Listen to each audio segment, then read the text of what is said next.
उत्तराखंड में लैंड जिहाद, फिर लव जिहाद और अब गेम जिहाद। डरिए नहीं, सोचिए जरा, ऐसा हो रहा है तो क्यों हो रहा है। किस्सा देवभूमि के सामाजिक ताने को बदलने की साजिश का, जिसने हिलाकर रख दिया।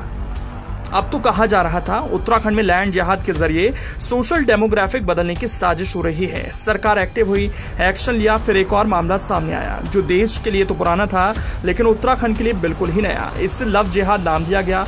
अब पुलिस से लेकर सरकार इसे रोकने का प्रयास कर ही रही थी कि तभी एक और नाम सामने आ गया, उसे नाम दिया गया गेम जिहाद। तो ऐसे में सवाल है कि ये गेम जिहाद क्या है। इस रिपोर्ट को आखिर तक जरूर देखिए और समझने का प्रयास कीजिए। दरअसल मानकर चलिए उत्तराखंड के माहौल को इस वक्त सामाजिक मसलों ने गर्म कर दिया है। कुछ लोगों की कट्टर सोच ने हाल में ऐसी घटनाएं की कि अब इस पर चर्चा होने लगी। इन दिनों पूरे देश में लव जिहाद के मामले चर्चा में हैं। उत्तराखंड में इसमें चौंकाने वाले मामले सामने आ रहे हैं। उत्तरकाशी के पुरोला में मामला सामने आने के बाद से जो आंदोलन शुरू हुआ है उसका असर अब पूरे राज्य में नजर आने लगा है। इस बीच एक चौंकाने वाला आंकड़ा भी सामने आया। रिपोर्ट के मुताबिक इस साल अब तक लव जिहाद के 48 मामले सामने आ चुके हैं। इसमें चिंता की बात यह है कि ज्यादातर मामलों में नाबालिग लड़कियों को निशाना बनाया गया है। इस बीच गेम जिहाद को लेकर भी नया बवाल मचा हुआ है। दरअसल पुरोला के बाद गौचर में एक मामला सामने आया। यहां कथित तौर पर शादी का झांसा देकर नेपाल मूल की 2 नाबालिग बहनों को साथ ले जाने का मामला आया। ये घटना आरा कोट के पास एक गांव में हुई। लोगों ने नाबालिग और आरोपी शख्स को पकड़कर पुलिस के हवाले कर दिया। पीड़िताओं की मां ने आरोपी युवक के खिलाफ आराकोट पुलिस चौकी में तहरीर दी। नेपाली मूल की 2 युवतियों को भगाकर ले जाने के प्रयास में त्यूणी पुलिस ने मुजफ्फरनगर के नवाब उर्फ गुड्डू को हिरासत में ले लिया। फिलहाल ये युवक हिमाचल प्रदेश के गुमा गांव में रहता है। तहरीर में नाबालिग बहनों की मां ने कहा कि करीब 2 साल से पबजी और फ्री फायर ऑनलाइन गेम के जरिए उनकी 16 और 14 साल की बेटियों की जान पहचान गुड्डू से हुई।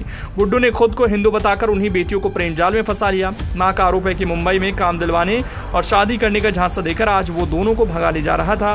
परिजनों ने पीछा कर रास्ते में उसे पकड़ लिया। तो क्या कहेंगे। लव जिहाद के लिए अब जिहादी सोच के लोग ऑनलाइन गेम्स का सहारा ले रहे हैं। अब इस मामले को लेकर अगर आपके बच्चों के व्यवहार में अजीब बदलाव नजर आ रहा है तो सतर्क हो जाएं। ऑनलाइन गेमिंग के जरिए नाबालिग बच्चों के धर्म परिवर्तन कराने वाले गिरोह का खुलासा होने के बाद हड़कंप मच गया। ये मामला 4 दिन पहले गाजियाबाद में सामने आया था। पुलिस को इनपुट मिले हैं कि इस गिरोह का जाल देश भर में फैला है, जिसके बाद अब इस मामले की जांच में आईबी जुट गई। ऑनलाइन धर्मांतरण मामले में पुलिस अब विदेशी फंडिंग के एंगल से भी जांच में जुट गई है। पुलिस को शक है इस गिरोह के तार दूसरे देशों से भी जुड़े हो सकते हैं।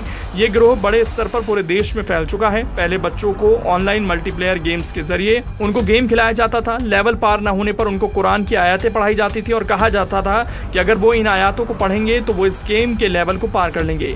इस प्रकार गेम में आगे बढ़ने पर जैसे जैसे लेवल पार होते जाते बच्चों को कुरान और इस्लाम धर्म की जानकारी दी जाती थी।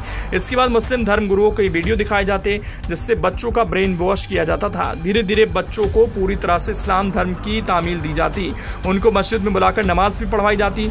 आखिर में उनका धर्म परिवर्तन किया जाता था। इस मामले की जांच आगे बढ़ी तो कोरोना काल का भी एक मामला चर्चा में आ गया। कोरोना काल के दौरान भी कुछ बच्चे इसी जाल में फंस गए थे। उनको कहा जाता था कि अल्लाह की दुआ करने से आपको कोरोना नहीं हुआ है, उसी की वजह से आप बच पाए हो। वैसे उत्तराखंड के मुख्यमंत्री पुष्कर सिंह धामी का कहना है कि प्रदेश में पिछले 2 से 3 महीनों में लव जिहाद की घटनाएं बढ़ी।